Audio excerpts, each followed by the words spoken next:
नमस्कार दोस्तों, मैं हूं विजय विद्रोही। आप देख रहे हैं अनकट। तो उत्तर प्रदेश के उप मुख्यमंत्री ब्रजेश पाठक ने एक बड़ा दमदार, बड़ा जोरदार आरोप लगाया है। बड़ा रहस्य उद्घाटन करने वाला ये एक उनके हाथ में कुछ लगा है। उनके हाथ में क्या लगा है? उनके हाथ में एक डायरी लगी है और उस डायरी में समाजवादी पार्टी के टाइम का, यानी अखिलेश यादव सरकार थी, उस समय का हिसाब किताब उनके अनुसार लिखा गया है। एक जी से कोई शब्द है, किसी का नाम शुरू होता है, कोई एस से नाम शुरू होता है, आर से शुरू होता है, ए से शुरू होता है, एम से शुरू होता है। एम के लिए तो कहा गया है कि एम नाम का व्यक्ति सारी चीजों का समायोजन करेगा, यानी मास्टरमाइंड है एम। अब कौन है ये एम? अब आप अंदाजा लगाने की कोशिश कीजिए, लेकिन इस डायरी से बड़ा हड़कंप मचा हुआ है। कुछ लोग कह रहे हैं ये हंसी मजाक हो रहा है, ये बीजेपी घेरने की कोशिश कर रही है अखिलेश यादव को, इस तरह के वो आरोप लगा रही है। दिल लगी है, ये दिल से आप मत लीजिए, ये दिल लगी है राजनीति की, कुछ ये कहा जा रहा है। तो कहानी ये है कि उत्तर प्रदेश में बजट सत्र चल रहा है, उत्तर प्रदेश विधानसभा का, और उसमें अखिलेश यादव ने आरोप लगाया कि साहब ये बजट कहाँ है, ये तो विभागों का बंटवारा है। इस पर ब्रजेश पाठक ने कहा कि आप हमारे बजट को विभागों का बंटवारा कह रहे हैं। आपके समय में तो बंदर बांट होती थी विभागों के बीच में, बजट नहीं होता था, बजट की बंदर बांट हुआ करती थी। और फिर कह दिया कि मैं घर की सफाई करवा रहा था, नया बंगला जो उन्हें मिला है तो उसमें कुछ डायरियां मिली, उसमें से एक डायरी में इस तरह की बंदर बांट की बात कही गई थी।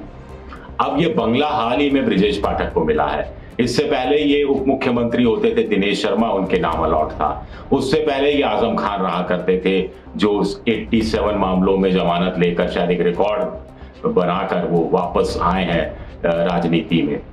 तो उन्होंने, आजम खान साहब ने बंगला खाली कराया, फिर दिनेश शर्मा उप मुख्यमंत्री, उनको बंगला अलॉट हुआ। उस बंगले में वो गए या नहीं गए मुझे नहीं पता, लेकिन बंगले की सफाई तो हुई होगी। आखिर उप मुख्यमंत्री को रहना था सत्तारूढ़ पार्टी के, बीजेपी के, तो ढंग से सफाई होगी, फिर सफेदी भी हुई होगी। जितने टांट के ऊपर इधर उधर अलमारियां, तहखाने, सब अच्छे ढंग से साफ किए गए होंगे। एक डायरी होती तो भी मान जाता कि किसी कोने में पड़ी रह गई, लेकिन कई डायरियां वो नजर नहीं आई। फिर ब्रजेश पाठक के समय फिर दोबारा से सफाई हुई, पीडब्ल्यूडी वाले आए होंगे, कुछ दूसरे विभाग के लोग आए होंगे, मच्छर मारने वाले भी आए होंगे, कुछ धार्मिक अनुष्ठान कराने वाले भी आए होंगे कि क्या पता आजम खान ने कुछ रूहें छोड़ रखी हों तो रूहों को बाहर भगाया जाए और नेगेटिविटी दूर की जाए। तब भी कोई डायरी नहीं मिली, लेकिन ब्रजेश पाठक साहब को डायरी मिल गई। और ब्रजेश पाठक साहब ने, अच्छे पाठक हैं, वो जाति से पाठक हैं, लेकिन वैसे भी पाठक यानी रीडर हैं, पढ़ने लिखने वाले आदमी हैं, तो डायरी तत्काल पढ़ ली। अब डायरी के अलावा वो क्या क्या और पढ़ते हैं, साहित्य में क्या रुचि है, किताबों में क्या रुचि है, मुझे नहीं पता, लेकिन डायरी पढ़ ली उन्होंने। और डायरी पढ़ के वो इस नतीजे पर भी पहुंच गए, ये कोडिंग डिकोडिंग भी कर ली कि ये अखिलेश यादव के सरकार के समय की डायरी है, उसमें तमाम इन चीजों का उल्लेख किया गया है और ये भ्रष्टाचार से, बजट के बंदरबांट से जुड़ी हुई डायरी है। ये सारी चीजों का उन्होंने अध्ययन कर लिया, लेकिन डायरी अपने पास रखी। ये डायरी कायदे से तो पुलिस को दे देनी चाहिए थी, सीबीआई को सौंप देनी चाहिए थी, मुख्यमंत्री को दे देनी चाहिए थी, सदन के सामने रखनी चाहिए थी, लेकिन ऐसा कुछ नहीं किया उन्होंने। क्यों नहीं किया, ये भी एक रहस्य है। डायरी में ऐसा क्या रहस्य है जो ब्रजेश पाठक इसके रहस्य को सामने इस रूप में नहीं लाना चाहते? इसके पीछे क्या रहस्य है?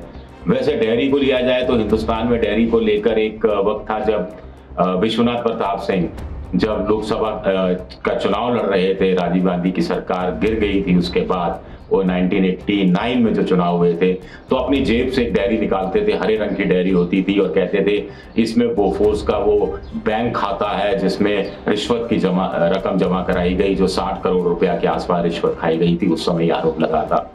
फिर वो प्रधानमंत्री बन गए, प्रधानमंत्री बनकर भी उनका समर्थन वाम मोर्चे ने भी किया, बीजेपी ने भी किया, लेकिन ना तो वाम मोर्चे ने सवाल उठाया, ना बीजेपी ने सवाल उठाया, ना आम जनता ने सवाल उठाया, ना वीपी सिंह ने वो डायरी खोल कर दिखाई कि उसमें बैंक नंबर कौन सा था, खाता संख्या कौन सी थी, आज तक पता नहीं चला। फिर जैन हवाला कांड हुआ, उसमें भी जैन हवाला कांड में भी जैन डायरियां सामने आई, जिसमें लाल कृष्ण आडवाणी से लेकर बहुत से बीजेपी, बहुत से कांग्रेस, बहुत से दूसरे नेता झारखंड, ये सब बहुत सारे नेताओं के नाम थे, बहुत सारे इस्तीफे हुए, कुछ इस्तीफे नहीं हुए। उसमें भी इनिशियल्स थे, कुछ जगह कोडिंग थी कि 5 लीटर दूध दिया, 15 लीटर दूध दिया, इतनी चाय पी गई, और भी अलग अलग ढंग से कोडिंग की गई थी।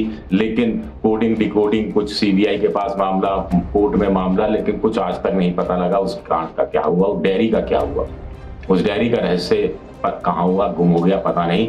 अब ब्रजेश पाठक ने जो डेयरी सामने रखी है उसका भी क्या नतीजा निकलता है, कहानी कहाँ तक जाती है, या ये एक दिल लगी बन के एक मजे लेने वाली चीज बनकर रह जाती है, ये देखना भी दिलचस्प रहेगा। हमारे समय में एक गांधी डेयरी हुआ करती थी, आजकल जमाने में भी गांधी डेयरी होती है, लेकिन इतनी चकाचौंध करने वाली बड़ी आकर्षक डेयरियां आ गई हैं, और वो सीधी सादी सिंपल गांधी जी की तस्वीर लगी रहती थी लाठी टेकते हुए महात्मा गांधी, वो वाली एक गांधी डेयरी आजकल लोग शायद इस्तेमाल भी नहीं करते। एक बात ये, दूसरा मुझे ध्यान आया कि आज तक किसी नेता के यहाँ ऐसी डेयरी क्यों नहीं मिली किसी को जिसमें ये हिसाब दिया गया हो। अब देखिए, सीबीआई छापे मारती है, ईडी छापे मारती है, इनकम टैक्स वाले छापे मारते हैं, तो डेयरी, पहले जमाने में डेयरी मिलती थी, अब आज के जमाने में ईमेल हो गए, लैपटॉप में ये एक तरह से डेयरी का एक नया आधुनिक इलेक्ट्रॉनिक संस्करण हो गया। ये सारी चीजें मिलती हैं कि यहाँ पैसा गया, यहाँ बेनामी संपत्ति, यहाँ पे इसके नाम पर बेनामी संपत्ति, ये पता लगाया गया, यहाँ विदेशी बैंकों में इतना पैसा जमा है, उसका कोड वर्ड ये है, डॉलर का संकेत ये है, उद्योगपतियों के संकेत ये है, ये तमाम चीजें, चंदा वगैरह ये सब दिया जाता है। लेकिन आज तक एक सवाल है, अंत में आपके सामने रखना चाहूंगा मैं, आज तक एक ऐसी डायरी किसी नेता के क्यों नहीं मिली जिसमें लिखा हो कि आज का दिन नेताजी ने 100 विधवाओं की जो पेंशन थी, जो 6 महीने से अटकी थी, वो मंजूर कराई। आज के दिन जो 200 बच्चे थे जिनका वजीफा रुका हुआ था, वो दिलवाया। या नेताजी ने आज ये भलाई का काम किया, या नेताजी ने इस पुल का उद्घाटन आज किया जो कि मान लीजिए 2 करोड़ की लागत से बनना था, लेकिन वो सिर्फ 1.5 करोड़ की लागत से बन गया, और 6 महीने पहले ही जो उसकी डेट थी उससे पहले ही उसका उद्घाटन करा दिया गया। ऐसी चीजें ऐसी डेयरियां पकड़ भी नहीं आती, ऐसी डेयरियां सामने नहीं आती, और जो भी डेयरी सामने आती है उसमें कुछ इसी तरह का गड़बड़ झाले की बात होती है। तो ये भी एक बड़ा सवाल उठता है कि ये जो डेयरी तंत्र है ये कहाँ जा रहा है। शुक्रिया आप सबका, बहुत बहुत शुक्रिया।